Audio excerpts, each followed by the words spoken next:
Hey, it's me. See, yep, it's me. Oh man, whoa, that was almost disastrous. Anyway, sorry, noise and smoking.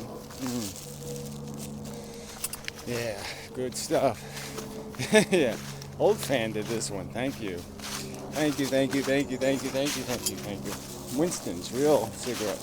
In the old days.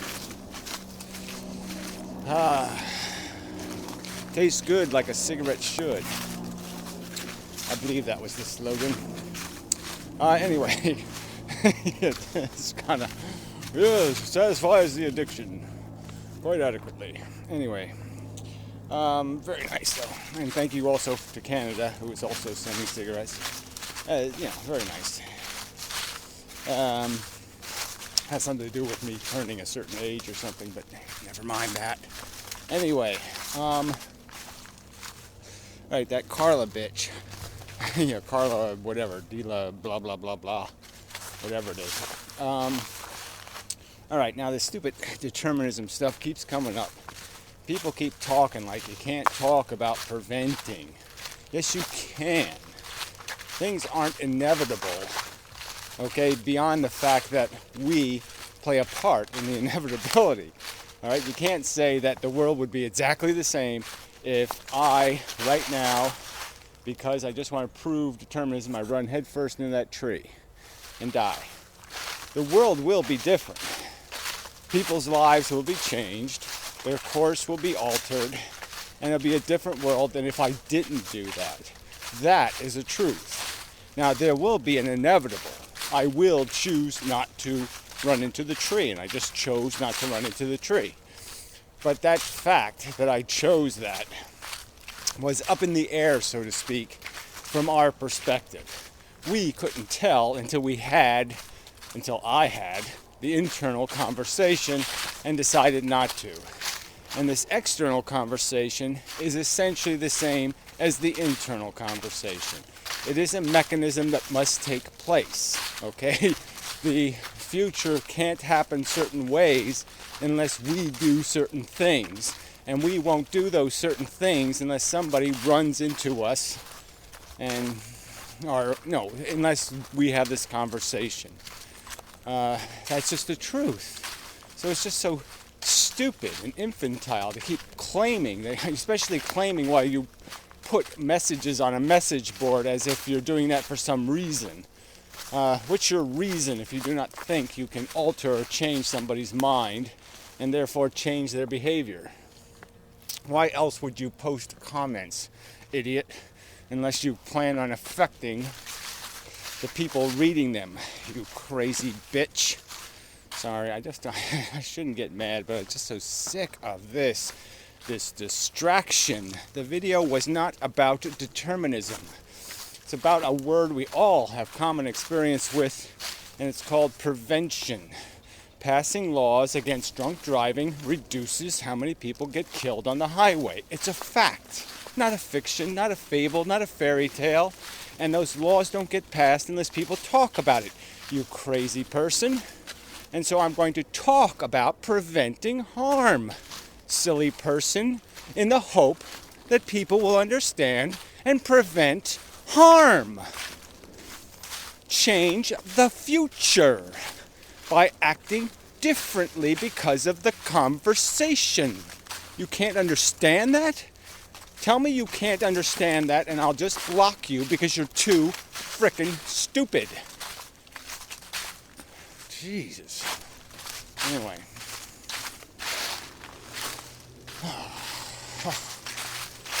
So good. Find a proper place to bury it.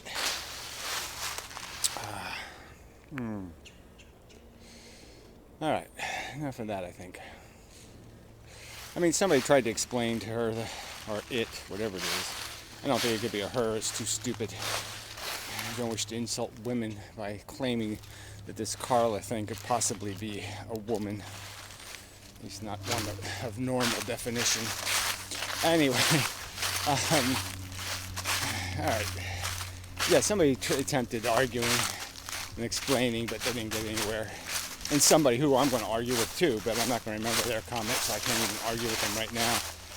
But anyway, the deterministic one left a comment saying he has this other alternative phrasing of the Benatar asymmetry, but I didn't find it at all interesting because it basically didn't make any sense. He just sits there and takes the word good out of every equation and just talks about not bad.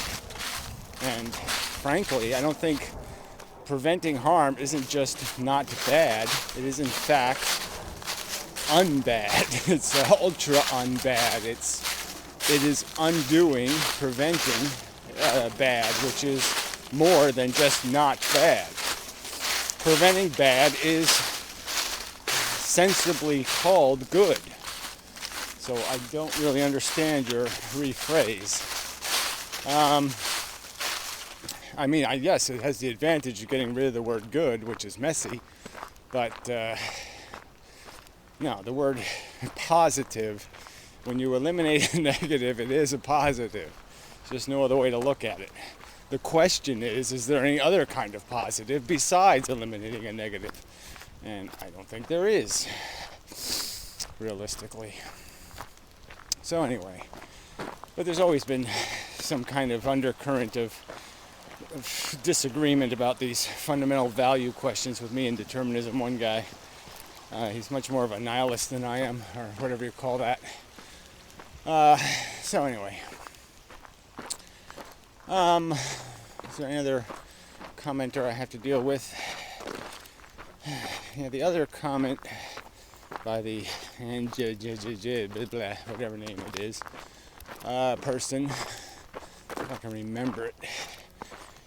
It's just another one of these rephrasing. Like, the video didn't need rephrasing.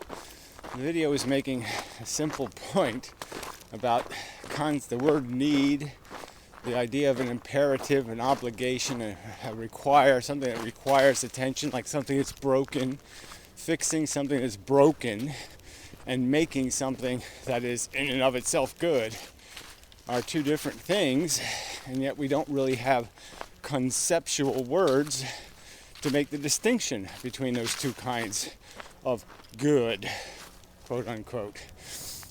But again, I'll argue that the reason why is because those two things really aren't. There isn't such a thing as the gift of anything without the threat of harm. So it's not much of a gift if the gift is successfully giving something that doesn't blow up, a bomb that doesn't blow up, because you had to give the threat of the bomb blowing up for the non-blowing up to be a gift. If you know what I mean. It's like you have to create the threat of blowing up before you can save somebody from getting blown up. Gee. Anyway, I believe that's enough. And I'll go take a run. Weather's a little moderate today, so it's not too bad. But winters are coming.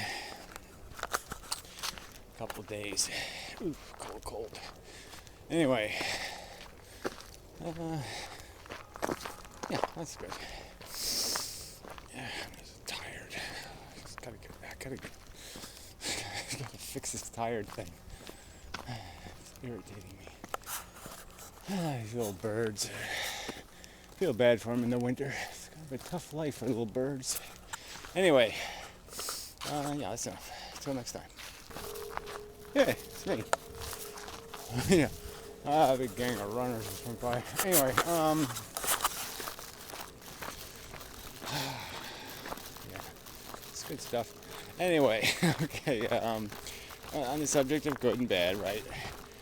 So the catch is that goods are only goods when they prevent the bads. So you can't say, like, if I'm going to prevent, we don't have, well, sorry for the noise, I think of some other strategy here. People don't,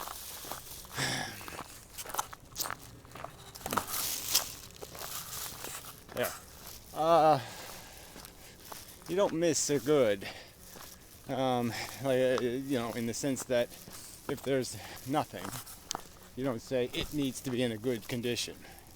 There's no imperative, there's no urgency, there's no obligation to fix its condition. So again, good is really the byproduct of something needing fixing. So when you deny a good, it has to be to something that is going to be in bad condition otherwise. So it has to need to be in a good condition. And somehow we have to work these words into these definitions, and then they'll be better understood. But the not bad part of Benatar's statement is the one that kind of gives it away. It's the one that says it's not bad to prevent a good if nothing can be harmed because of the prevented good. If there's no harm done to it, if it's not going to be in a lamenting cage of ungoodness, then it's not a bad. And that's the catch. That's what makes the asymmetry, is that the reciprocality is lost, wherein the prevented harm is a good as a fact. Yeah, and it just can't be erased as a fact that if you prevent harm, it's good, and if you prevent a good that won't result in harm, it's not bad. It's not bad. Okay, it's not a harm. It's not a bad thing. It's not reciprocal anymore. The good exists in the prevention of the harm, but there is no bad that exists because you prevented the not needed good. Yeah, this is not complicated, but it does require careful perception of the meaning of the words and contextual understanding that something that doesn't have consciousness, like this rock. What do you mean I don't have consciousness? It's complaining now. I insulted it. No, not really. That's what somebody said, that loopy Arger or something or other. Somebody said, no, that was the other one. The person. Said something about plants feeling. Oh, fuck. Hopeless. It's hopeless. It's just all you people are stupid in some way. Some way you have some kind of stupid thing. Even when you got 90% of it right, that 10% is just, holy shit, where did you get that from? It's like the modern mystic. Oh yeah, perfectly rational. All of a sudden, boom. Suffering is that it doesn't really exist. Where is it? I don't see any.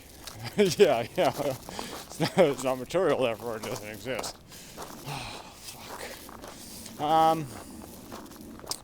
And now plants feeling. Where do you go with that? Do they feel in their heart that doesn't exist, or do they feel in their brain that doesn't exist? Oh, shit. So if I cut my leg off and put my leg over there, my leg is going to go, oh, I'm a leg, all by myself, lonely.